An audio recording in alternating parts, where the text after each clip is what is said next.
அனைவருக்கும் பணிவான வணக்கங்கள்.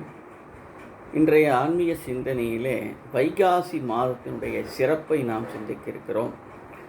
இந்த வைகாசி மாதத்திலே தான் திருஞான சம்பந்தர் முக்தி பெற்றார்.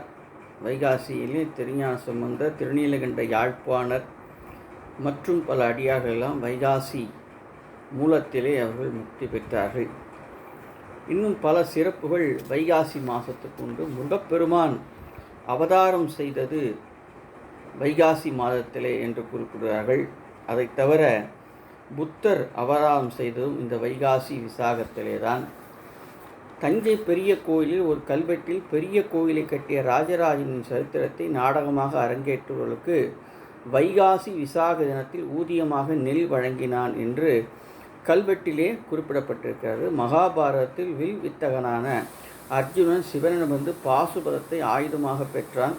வைகாசி விசாகத்தை ஒட்டித்தான் புகழ்பெற்ற காஞ்சி வரதராஜ பெருமாள் ஆலயத்தில் பிரம்மோற்சவம் நடைபெறும். இந்திரன் வைகாசி விசாகம் என்று தான் சுவாமிமலை முருகனை வழிபட்டு தன் ஆற்றலை வளர்த்து கொண்டான். தஞ்சைக்கு அருகில் உள்ள திருமழப்பாடியில் உள்ள ஈசன் வைகாசி விசாகத்தில் திருநடனக் காட்சி தருகிறார். திருநெல்வேலிக்கு அருகிலுள்ள ஆழ்வார் திருநகரியில் நம்மாழ்வாரின் அவதார வைகாசி விசாக பெருவிழா 10 நாட்கள் உற்சவமாக நடைபெறுகிறது.